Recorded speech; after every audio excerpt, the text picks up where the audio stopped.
Wayne Barnes. I first heard of Jim Rohn about 10 years ago. I heard him speak in Phoenix, and it majorly changed my life. I started taking some notes, and as he spoke, I took more and more meticulous notes. I tape recorded what he had to say, found out where he was going to be going next. He was going to Albuquerque. I followed him around to a number of cities, and I kept those tape recordings and notes, and I applied everything he said. I read the books he said.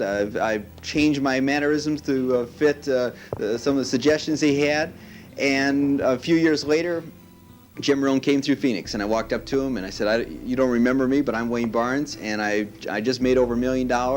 You followed some of your principles, and I just want to thank you."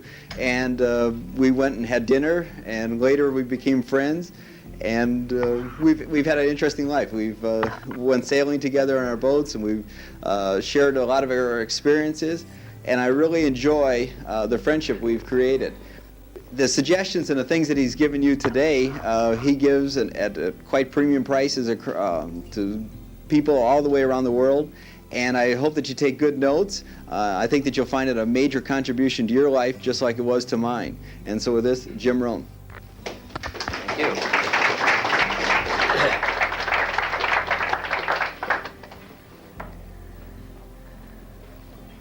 Thanks, Wayne. It's nice to have friends say such good things about you. I just finished a lecture a couple of hours ago for Sony Corporation. And some of the big wheels were there from Japan, along with about 160 other sales and management and administration people.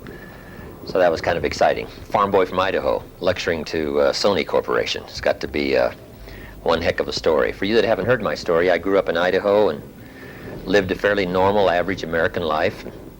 Got married at about age 22. And at age 25, I'm taking a look at my life, and I wasn't very happy. I was behind on my bills and behind on my promises and behind on my personal development. And I had a lot of things to be concerned about. With a paycheck on Friday of $57, it didn't look like I was going to be a smashing success.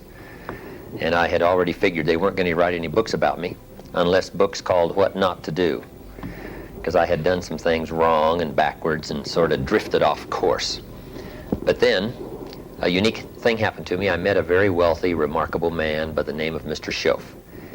And a friend of mine worked for him and kept saying, "You got to meet this man." And I had a chance to meet him. And sure enough, that meeting was a significant milestone in my life. A few months later, this remarkable, wealthy, unique man hired me. And I went to work for him, spent 5 years before he died. And I accumulated from him during that 5 years ideas that changed my income, changed my personality, changed my bank account, changed my fortune-making potential. So I will always be grateful for meeting somebody who shared ideas. Then I promised him before he died that to the best of my ability, I would share the ideas he shared with me. I would pass them along. And I didn't know it was going to mean coming to Arizona State and lecturing, because I was going to pass them along to other people like he did with me in the course of business, right? Sitting at a breakfast table, a conference table, sharing the ideas with my business colleagues. But then about 19 years ago, I got the idea that perhaps I should share these ideas with the public. And I thought maybe they'd like to hear the things that helped me to make my fortune. So I put together some notes, didn't do too well on that first one. I stood up and my mind sat back down. But at least I tried. I'm comfortable in the boardroom, a little more nervous on the platform. But I thought at least I've got to try. Maybe people would appreciate knowing some of the things that really made major changes in my life. So from that small attempt, starting almost 20 years ago, I've been devoting part of my business time to lecturing. And about 14 years ago, it became a business. So now I get to travel to lots of countries, lots of cities, and I get to lecture and share the ideas that I think can make a major difference in how your life works out. And it's great to be invited back to Arizona State, back to the same room where we were, about 30 days ago. It says something to be invited back. Maybe it doesn't say everything, but it says something. Maybe it says, let's give him one more chance, see if he can pull it out this time. But anyway, I'm pleased to be back, and I feel comfortable, and some of you I recognize have been to a couple of my lectures since I was here last. I've got some more coming up. Look forward to seeing you. But I'd like to share with you today skills for success in the marketplace. The marketplace is a demanding place. There's plenty of opportunity, but you've got to get ready for it and prepared for it. That's part of your stay at Arizona State, is getting ready. Big chunks of our life are designed for getting ready and getting prepared. We've got to spend a portion of this year getting ready for next year. And we've got to spend a portion of the 80s getting ready for the 90s. Hopefully the reason why we're here, looking well, doing fairly well, is because we spent a portion of the 70s getting ready for the 80s. So a big share of life is getting ready, getting prepared. And part of it is the development of skills. And I've got a good key phrase for you here to start with in skills that make for success in the marketplace. First, it starts with personal development, self-improvement, making measurable progress. Personal development is not an easy matter. It's a push. It's a struggle. It's a challenge. But that's what life is all about, the challenge. There wouldn't be any winning without a challenge. If I took a football and walked across the goal line out at the stadium today, I'm sure none of you would call it a touchdown. We don't call it a touchdown until you face the 260-pounders across the line. And then if you can make it through, score what we call a touchdown, now we call you winner. Now we call you accomplished. But that's what life is all about. It's the struggle and the challenge to develop ourselves and our skills to see what we can create in the way of value in the marketplace. And that's what life is all about, creating skills and value, and take those skills and value to the marketplace and see what it will return for you. Now it also has social part, spiritual part, as well as the physical part. We're going to talk about some of those parts. Personal development is not an easy matter. New habits don't come easy, but they can be developed. Sometimes when you develop a lot of momentum in one direction, it's not that easy to change, but it is possible to change. It isn't easy, but it's possible. Somebody once said success is 10% inspiration, 90% perspiration.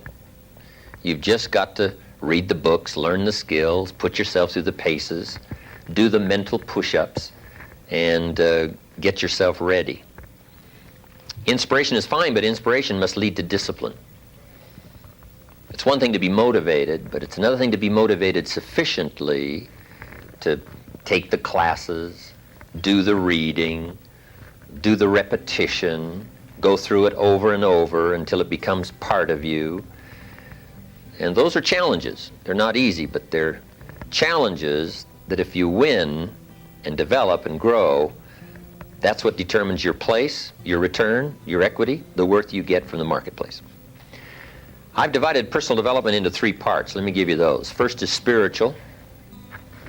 And I know when you talk spiritual, you can get an argument most anywhere. But I have a simple belief that says humans are not just animals. Some people believe we're just an extension and an advanced form of the animal species. But humans are a bit unique. Spiritual qualities, that unique part of us that makes us different from all other creation. And that's a good study, and I'm an amateur on that side of it, so I can't give you a lot of advice there, but I would be a student of the spiritual side of your nature. And whatever you have to read and assimilate to develop in that area, I would strongly suggest you do so. Here's the other two parts, physical and mental.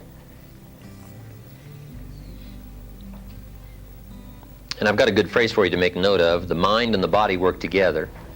So we've got to give some attention to both development of mind and body. On the physical side, there's a unique Bible phrase that says, treat your body like a temple. It's not a bad word. A temple, something you would take extremely good care of. Treat your body like a temple, not a woodshed, right? A temple. Take good care of it. The only house we have to live in currently, right, is the physical body we have. And that's part of success in the marketplace, is physical well-being, feeling good about yourself physically, so that you stride into the marketplace with a sense of self-worth and self-confidence, having taken care of that end of it. It covers several parts. Good nutrition. Shoaff got me hooked on good nutrition. My parents, my father's 82, my mother's 75, you'd probably call them health nuts. Right?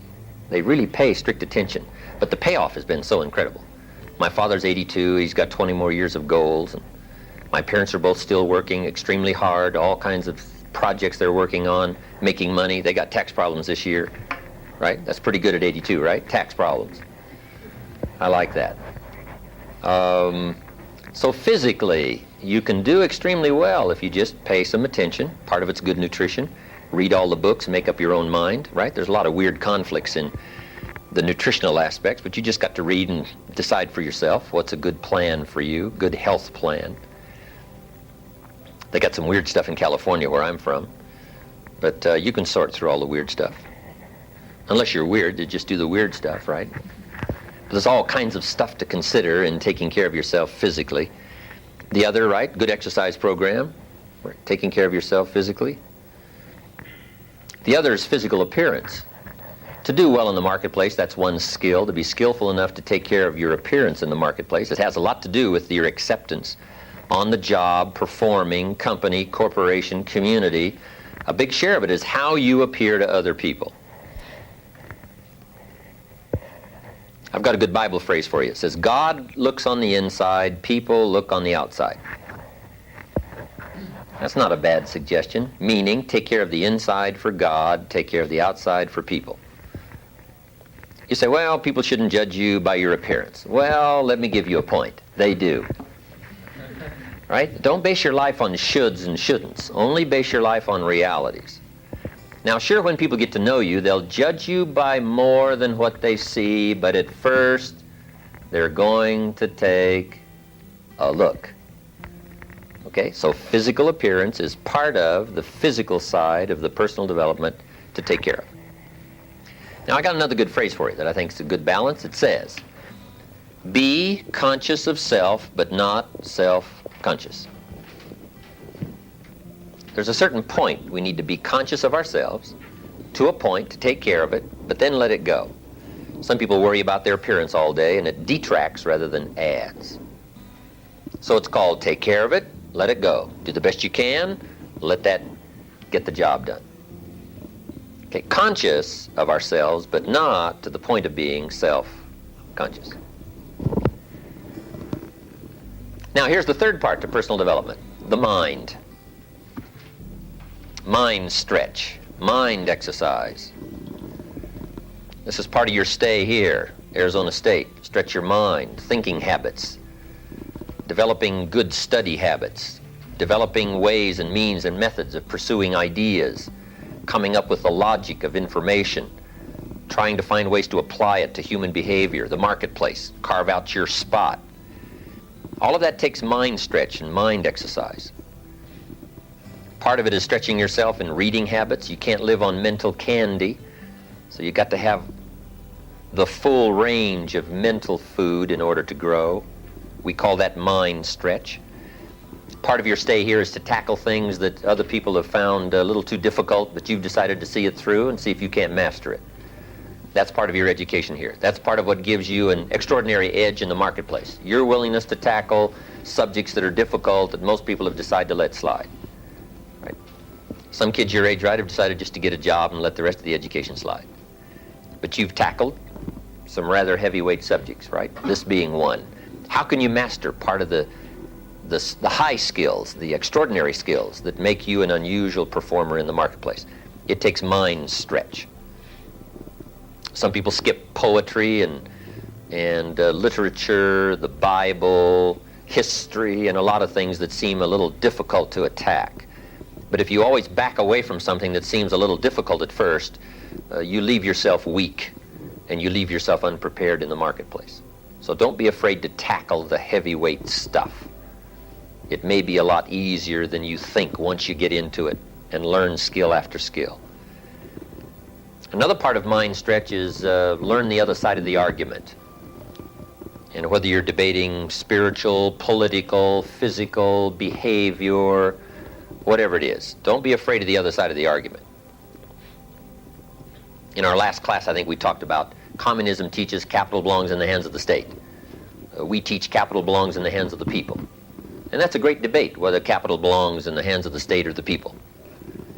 Now, some people say, oh, don't tell us what communism teaches. Well, if you're going to be a good debater, you got to know the other side of the argument. So that's what I'm asking you to do. Don't be afraid of the other side of the argument. Okay? If you're strong mentally, you can handle it. Okay. And you got to give people points, right, for their side of the argument. I was in Canada one time, listened to a speech, extreme liberal position, rather than the conservative, rugged individualism, right? But the guy had a good point. He said, "Every man for himself," said the elephant as he danced among the chickens. I thought, pretty good point. I got to give him one for that. So give credit to somebody that's got a good point, even though you don't agree with their argument. You must agree that they came up with a good point. So that's part of mind stretch, studying the other side of the argument. Now, part of all of this is developing what I call a personal development library. Mr. Schoaf got me started back when I was 25, and since I'd missed most of my college education, here's what he said to me. I pass it along to you. He said, be self-educated. In fact, education doesn't cease when you leave college, leave the university. Education is a lifetime process. We keep putting ourselves through the paces to learn. That's how you get into the higher numbers income. That's how you get into the higher brackets enterprise. That's how you become a more useful, productive, valuable citizen, making a contribution to family, community, country, enterprise. Is to work hard on developing these skills and be self-educated. Mr. Schoaf said to me, standard education gets you standard results. And he said, if I were you, I would check those numbers and see if that's what you want to settle for. But he said to me, why not go beyond the standard and the average and the acceptable and become the advantaged, the extraordinary, the extra capable? And I picked up on that. Because I had decided back at age 18, 19, just to get a job and work hard, do the best I could. And Schoaf said, there's a lot more to life than that. Why don't you master some extraordinary skills?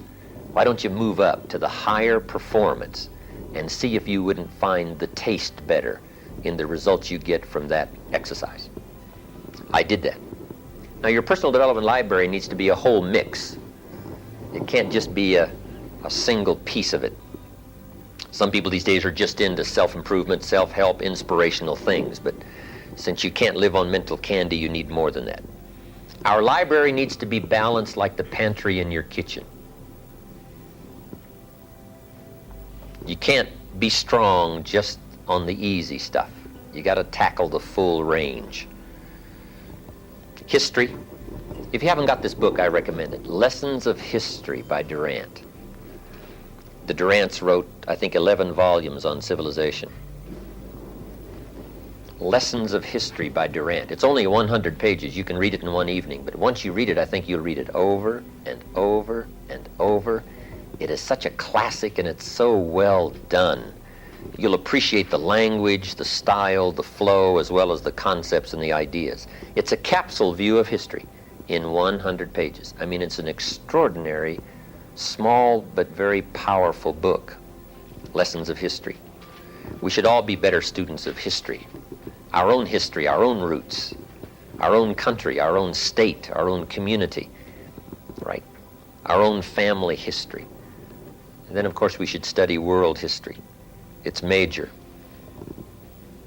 Next is biographies, autobiographies, studying people who have done unique things, both admirable and despicable. We need to be students of both. We need a book on Gandhi and a book on Hitler.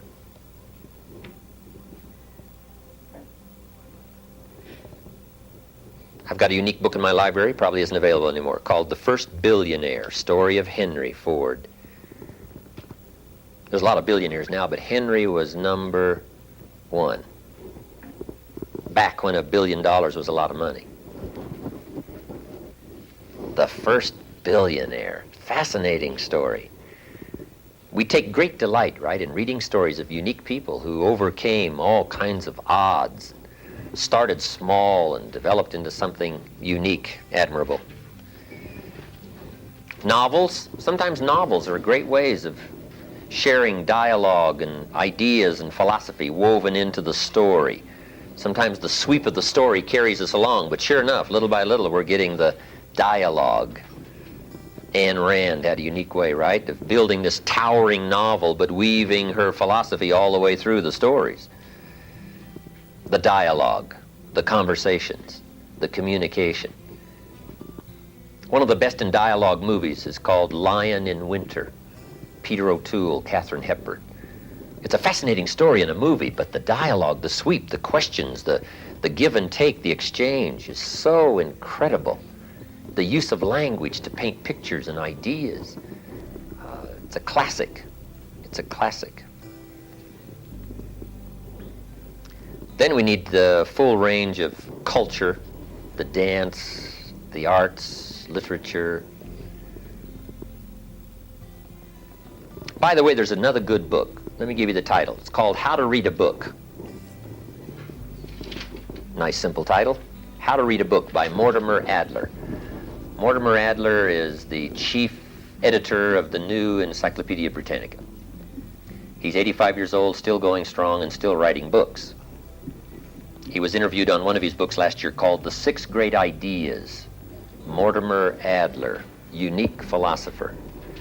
He's also got a brand new book out.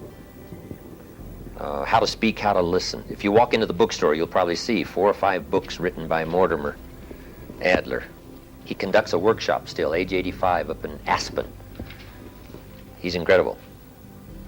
But he wrote this book, How to Read a Book. Now, from the book, How to Read a Book, he's got some good points in there on how to master a book, how to take the good stuff that's in the book and make it a part of your own consciousness. Excellent. But here's what else is in there. A list of the great books. And I'm sure you've come across a variety of lists, but this is a pretty good one. The best books ever written according to Mortimer Adler. Not a bad guideline to follow. I've used it, in part at least, in building my own library. How to read a book. Then we need books on geography and language. We also need to study a bit of law. Some of you may be pursuing that direction, I don't know. But no matter what you're going to do in life, we all need a bit of a fundamentals on law, contracts, what to sign, what not to sign. Almost everything now has legal implications, right? Everything now is a bit complicated. I remember one time a company wanted to borrow some money from a bank. The bank said, yes, we will loan this company the money if Mr. Rohn will sign personally. And I knew these people. I wanted to play hero, and I knew they could pay the money back. So I said, yes, I will sign. So I signed for the note, $250,000. And the company borrows the money. About 10 months later, they pay it all back. I'm a hero. Well, about a year later, this same company gets in financial trouble. They go back to the bank and borrow this $250,000 again. But I'm not on this one, right?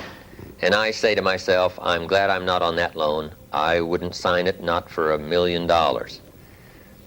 But then I get a letter about a year later when the company goes bankrupt and cannot meet their obligation to the bank. The bank writes me this letter and says, Dear Mr. Rohn, since we have here your guarantee, and since the company cannot meet its obligation, would you send us your personal check for $250,000?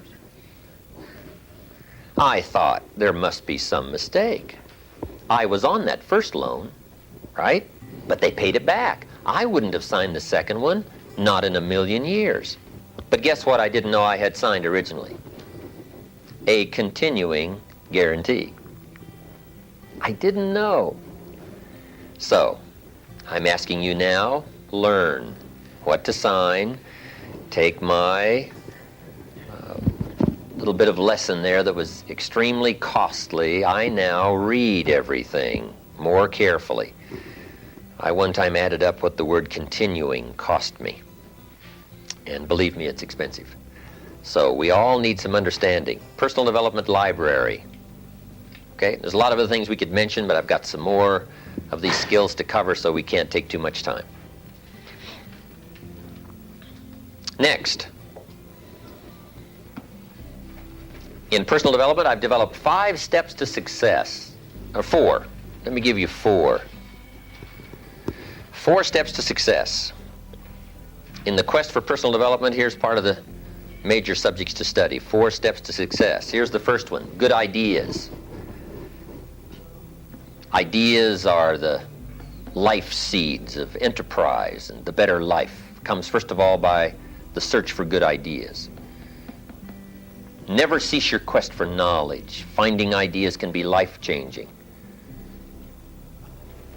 Business ideas, social ideas, personal ideas. Somebody once said, nothing is so powerful as an idea whose time has come.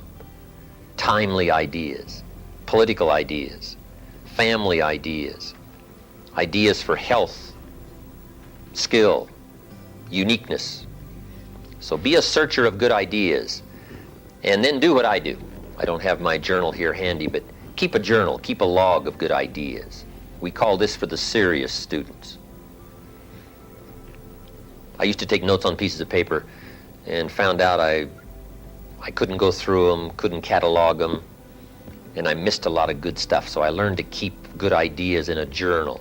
And I've been keeping journals now all these years. It's an extension of your learning library. In fact, there are 3 treasures to leave behind. Let me give you this, 3 treasures to leave behind. One is your pictures. Take lots of pictures. Picture taking is one of the phenomenons of the 20th century. And it's easy to take phenomenons for granted. Right? We can record the event now in a fraction of a second. Did you ever look back 2 or 3 generations, just a handful of pictures? Boy, if they'd have had the technology of today, we could have had such a better history by all the pictures. So take lots of pictures. Number 2 in the success ladder. Be a student of good plans. Plans are important because they take ideas to the marketplace. Plans give birth to ideas. Plans well executed bring ideas into enterprise, bring ideas into the better life. Ideas without plans forever hang like an artist's rendering on the wall. They never become reality. They never become substance. They're only dreams that are born dead without activity. So I'm asking you, learn good plans, good disciplined activity plans. Riches do not come by crossing your fingers, walking through the day hoping. Riches and wealth come from well-laid plans.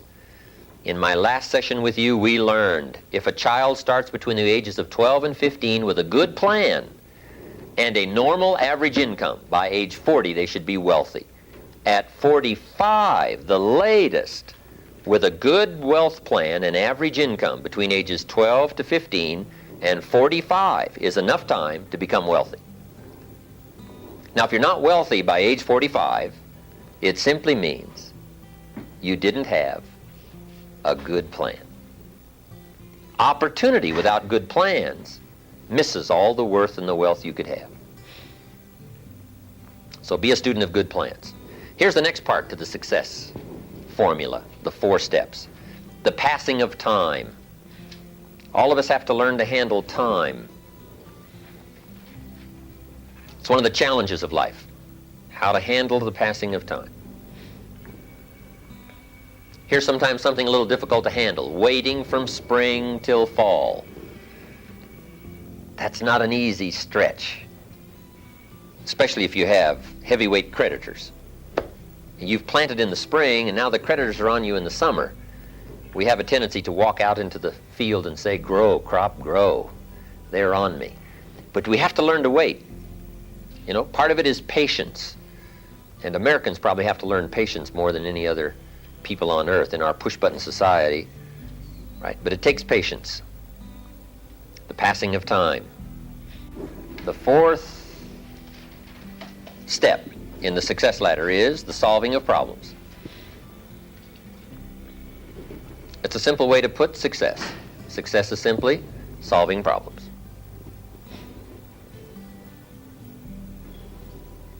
Now, there's all kinds of problems. Business problems, family problems, personal problems, financial problems, emotional problems, right? We've all got problems. Everybody's got a list of problems. The rich merely ask for a longer list. Okay.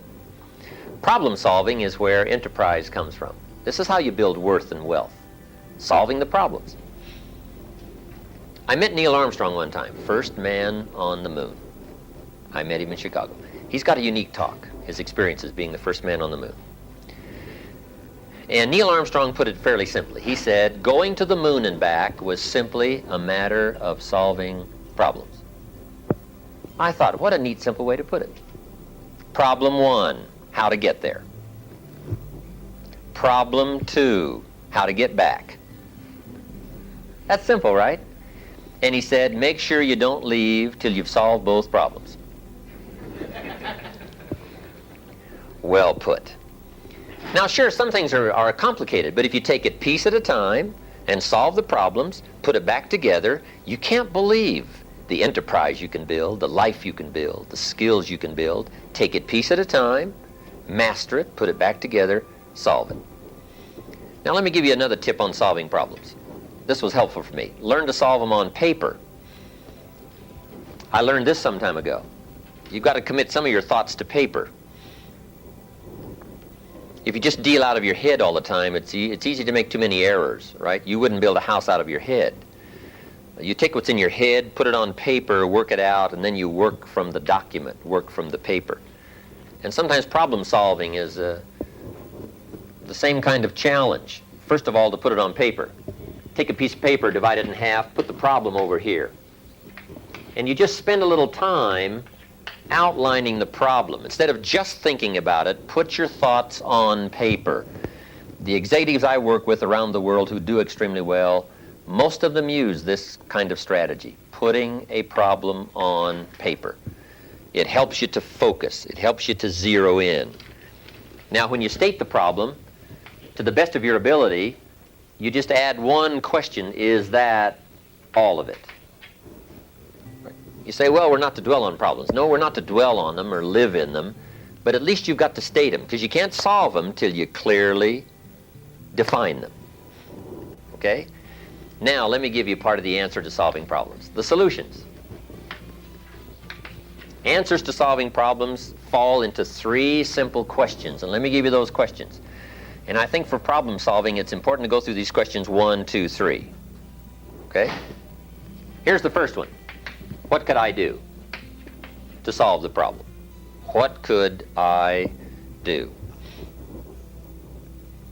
And then you start developing what we call working papers. And I know all of you in university, right, are familiar with working papers. Working papers simply are doing your best, right? You say, well, here's number 1, that's an answer, potential answer. Number 2, that's a possibility. Number 3, that's a possibility. You just start laying out possible solutions. Then we teach, go back and analyze these solutions. Number 3, you've already come to the conclusion, is it would take too long. Okay. Number 2, too big a question mark. Number 1, this is probably it. My first inclination was right.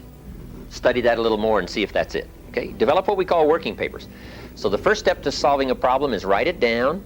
Number 2, develop working papers on possible solutions of what you could do. Now, if that doesn't do it, here's the second question to ask. What could I read? Sure enough, there may be a book. There may be a text. There may be a cassette. There may be a video. There may be some form, outline on your particular problem. Okay? If you went to the library, you might find a whole section, right, on your problem. You say, gosh, there's 50 books here. There's bound to be some answers. So now you start going through the books, okay? Book 1, book 2, book 3. Okay, and start developing your reaction to what you're reading, right? Number 1, you say, this guy's crazy, right? Because you're going to come up with some crazy stuff, weird stuff, right? But you just go through all these books, okay? Developing your own analysis with these books of the stuff you've read, okay? That's the second question, what could I read? Here's the third question in solving a problem. Who could I ask?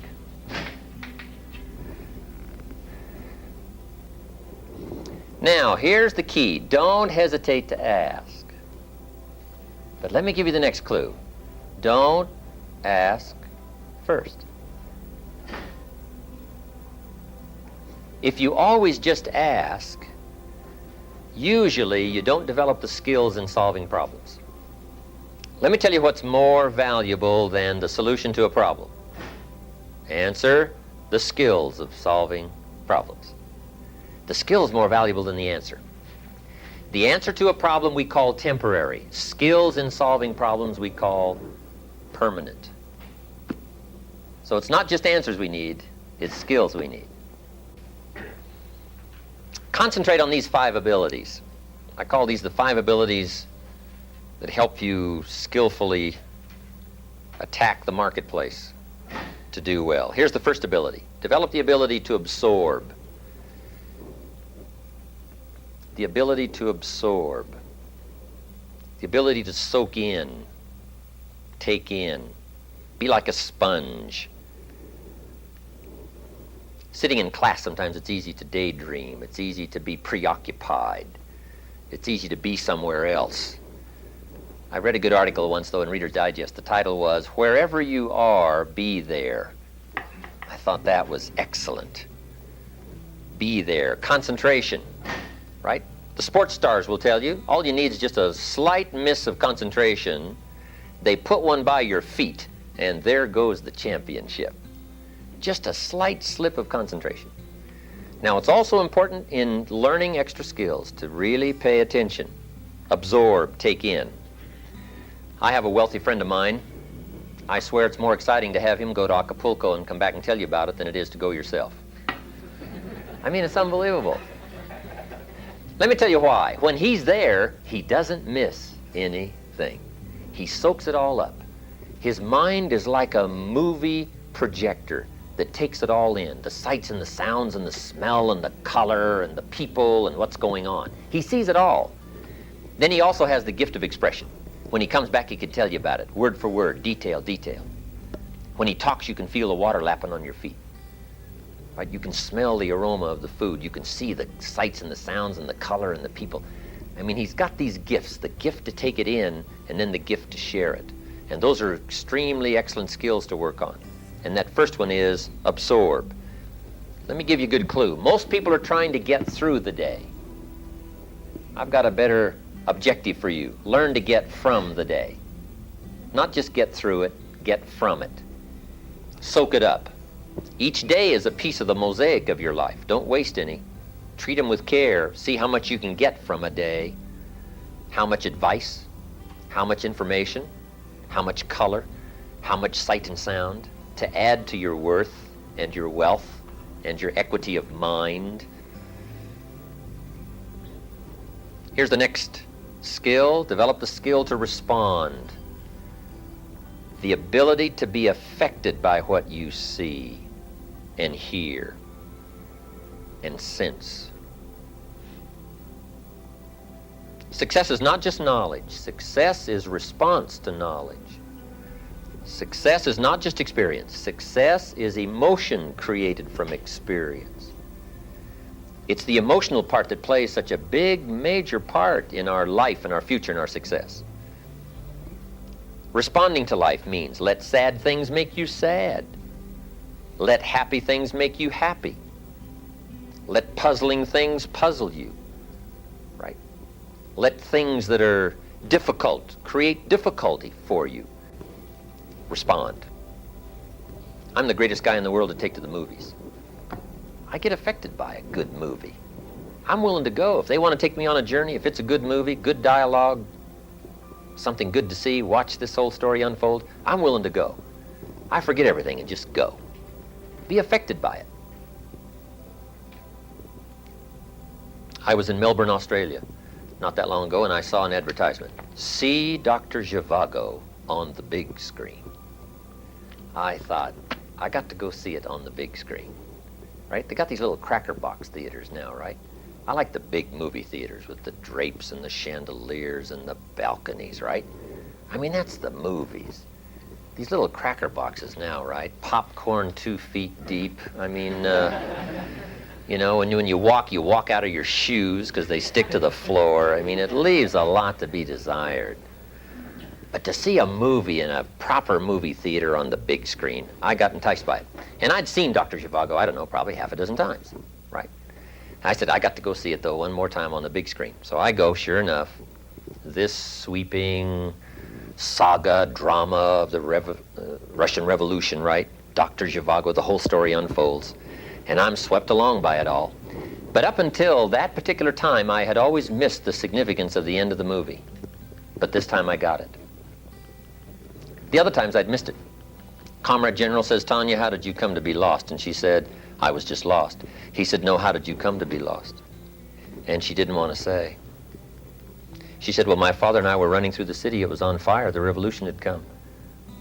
And I was lost. And Comrade General said, no, Tanya, how did you come to be lost? And she finally said, while we were running, my father let go of my hand, and I was lost. That's what she didn't want to say. He let go. Comrade General says, Tanya, that's what I've been trying to tell you. I'm positive Komarovsky was not your real father. This man, Dr. Zhivago, that I knew well, I'm positive he was your father. I've been looking for you. I think I found you. This man, Dr. Zhivago, this was your real father. And he said, Tanya, let me tell you something. If this man, your real father, had been there, I promise you, he would never have let go of your hand. And I got it. I got it that time. Wow. The other times I'd missed it, right? I'm eating popcorn waiting for the movie to finish, I guess. I don't know. The other times. So that's what I'm asking you to do. I'm asking you to get it. And I'm asking you to let it affect you. Let it do things to you. It builds your emotional bank. It builds your emotional bank. Number 3 is reflect. Learn to reflect. Reflecting is an extra way of getting more value from what you know and what you've been through. Reflecting is going back over. Let me give you some good times to reflect. 1, at the end of the day. Take just a few minutes at the end of the day and go back over the day. Find a place, right? If you can, get alone. Just go back and think through the day. Where have you been, and what did you see, and what did you hear, and what did you feel?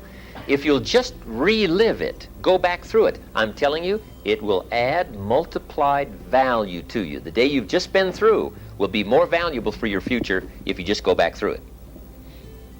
Take a few hours at the end of the week. Hours at the end of the week, right? Minutes at the end of the day, hours at the end of the week, half a day at the end of the month, a weekend at the end of the year. Those are called times to reflect. Now, why go back over? Why run the tapes again? Let me tell you why. To make the past more valuable. It's like color enhancers. Right? The cameras take pictures of Jupiter, right, on its flyby. But let me tell you what they do with those pictures, right? The computer has learned to enhance them with color so they become vivid and unique. And our eyes get big, and we take a look and we say, wow, with the enhancers. And that's what will happen to your life. If you'll take the time to review what's going on, review the decisions you're making, review the people you're with, review the action you're taking, the decisions you're making, review all that stuff, go back through the feelings, go back through what's happening. I'm telling you, the color enhancers of your own mind will make your own life more valuable. Now, why try to make your life valuable? Simple answer, to invest it in the future. We call that bright. We call that skillful. To make more out of your past, to have more value to invest in the future. That's a different attitude than just trying to get through one more day, trying to get through one more week. Is to gather up your past and invest it in the future.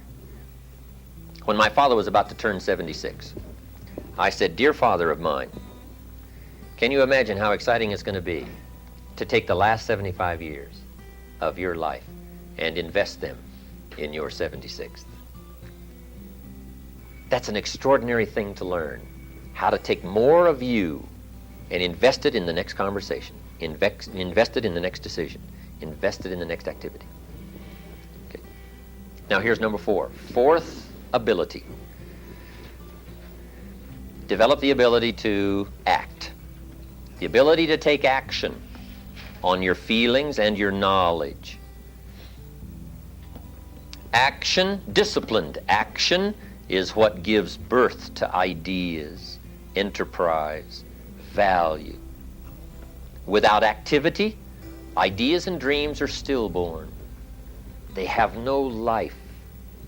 Disciplined activity is the most demanding of arts to take you where you want to go.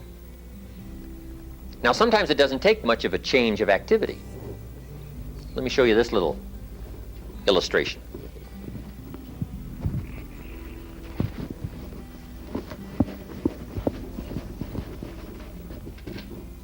Let's say here's where you are.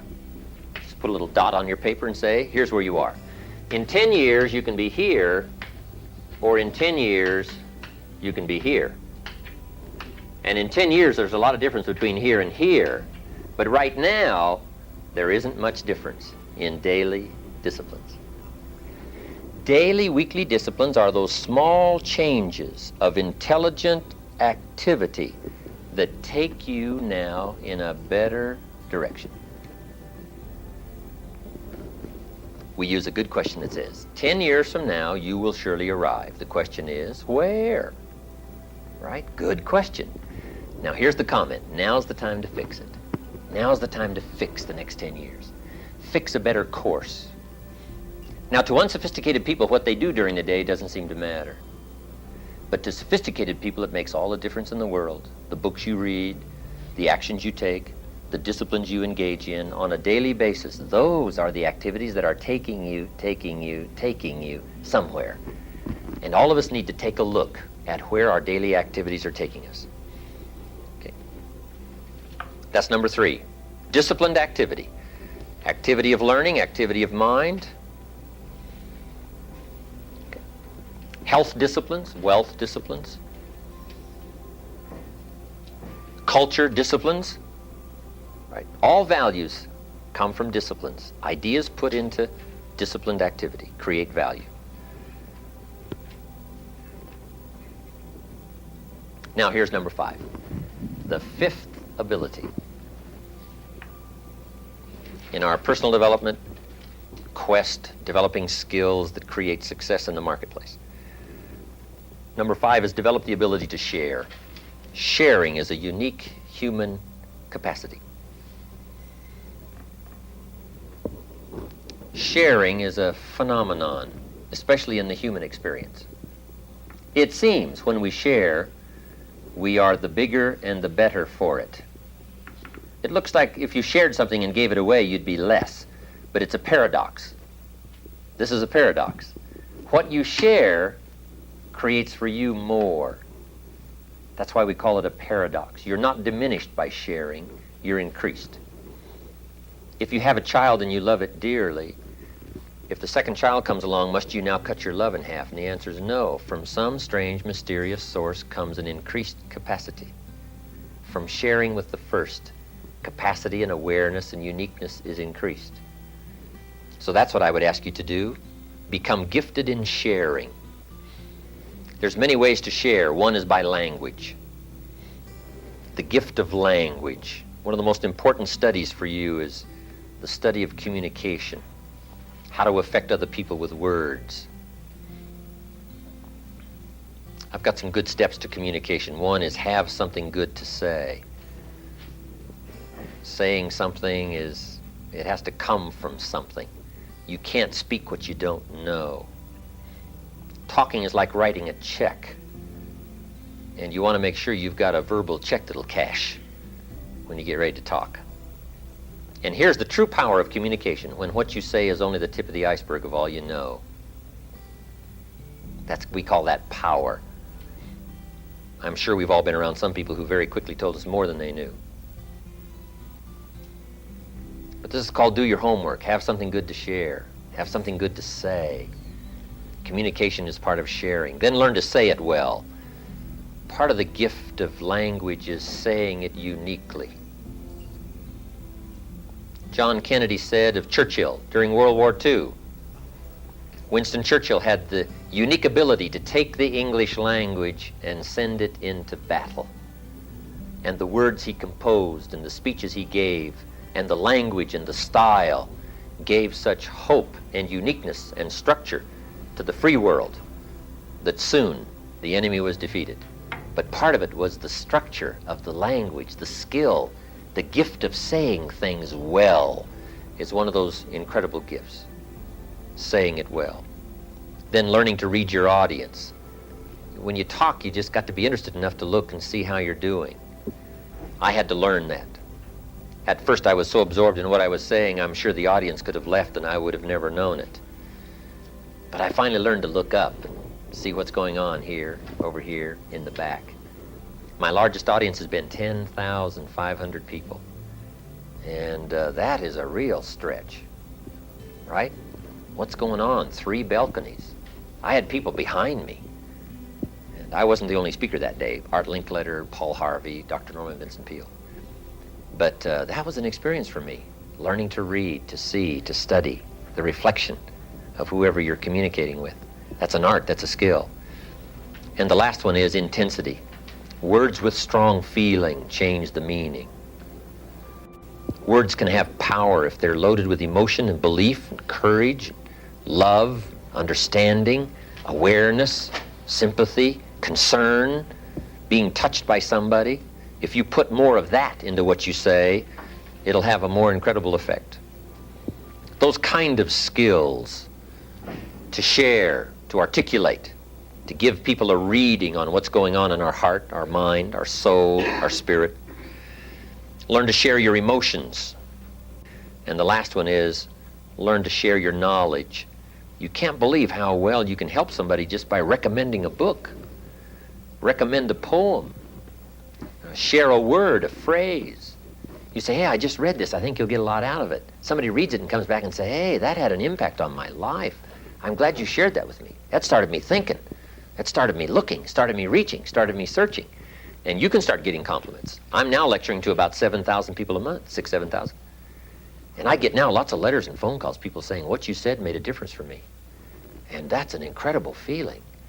But you don't have to lecture to 7,000 to get that same feedback. All you have to do is recommend a book, share an idea. Somebody comes back and says, that book got me started. The things you told me that breakfast that morning, wow, I've been thinking about that. I'm making some changes. So you can have this incredible pleasure that comes from sharing ideas. Now, another unique thing about sharing is what you pour out creates capacity for more.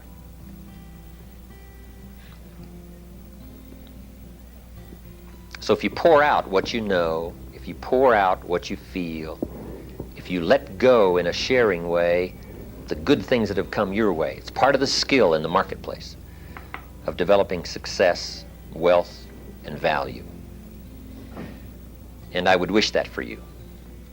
In fact, all of the things we've talked about today, I would wish for you the benefit that comes from it all. But I know that it takes the discipline first. One last phrase. Promise is on the other side of price. For the promise, you must always pay the price. I'm sure we've all watched the television show Fame, where the teacher says, here's where you start to pay. If you want the glory of the stage, and not just the glory of the stage, but a glory of a unique family, if you want the glory and the recognition of a unique enterprise, if you want the glory of a job well done, you got to pay up front. And this is part of the pay. But once you get a taste of value, you don't mind paying the discipline. So I want to thank you today for letting me come by and have a chance to visit with you. And I wish for you all these good things that come from paying the price. The next time we get together, I'm sure we'll be able to trade some stories about the value we've gotten from sharing with each other today. Thank you for inviting me. See you next time.